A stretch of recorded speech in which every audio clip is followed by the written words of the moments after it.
നമുക്ക് ഓൾറെഡി ഒരാളോട് ഇഷ്ടമുണ്ട്, അപ്പൊ നമുക്ക് അയ്യോ നാളെ ഇനി ആരോട് അല്ല അങ്ങനെ അതല്ല, അതിൽ ചോദിച്ചല്ലോ, ഞാനത് റിയലൈസ് ചെയ്തിട്ടില്ല ഞാൻ ബൈസെക്ഷലാണോ ലെസ്ബിയൻ ആണോ എന്നുള്ള സാധനം.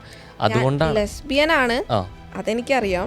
ബട്ട് നമ്മള് ബൈസെക്ഷൽ ആണോ എന്നുള്ളത് ഞങ്ങൾക്ക് അറിയൂല, റിയലൈസ് ചെയ്തിട്ടില്ല. എന്നെ സംബന്ധിച്ച് ഇപ്പോൾ ഒരാളോട് ഇഷ്ടം തോന്നുകയാണെങ്കിൽ അയാൾ തന്നെയായിരിക്കും എനിക്ക്. ഇപ്പം അതിനേലും ഭംഗിയുള്ള ആരെങ്കിലും കണ്ടാലും എനിക്ക് ആ ഒരു ഭംഗി തോന്നില്ല. കുറച്ച് ലോയലാണ്. കുറച്ചല്ലാട്ടാ, നല്ല ലോയലാ. നിങ്ങളുടെ ഈ ചൊരതൽപ്പും തൊടുതുടുപ്പൊക്കെ കഴിഞ്ഞ വരെ ഉണ്ടാവുള്ളൂ എന്നുള്ളതാണ്. നിങ്ങൾ എങ്ങനെ ഇതിനെ നോക്കിയാണ് ശരിക്കും? ഇപ്പം നമുക്ക് അങ്ങനെ എന്താ പറയുക, ഒരു മടുപ്പ് തോന്നുകയാണെങ്കിലും അത് വേറെ ഒരു ഇൻഫാക്ച്വേഷൻ കൈൻഡ് ഓഫ് തിങ് ആണെങ്കിലും നമ്മൾ അത്രയും കഷ്ടപ്പെട്ട് നമ്മൾ കമൗട്ട് ചെയ്യേണ്ട ഒരു കാര്യമില്ല. പാരൻസ്, ഫാമിലി ഇത് ഉൾക്കൊണ്ട് ഒരു തിരിച്ചു വിളിക്കൽ ഭയങ്കരമായിട്ട് ആഗ്രഹിക്കുന്നുണ്ടോ?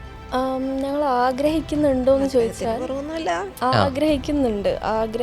ആഗ്രഹങ്ങൾ ആഗ്രഹിക്കാലോ, ഓക്കെ, പക്ഷെ അത് നടക്കൂല ഒരിക്കലും. അത് അങ്ങനെ തിരിച്ചു വിളിച്ചാൽ തിരികെ പോകും.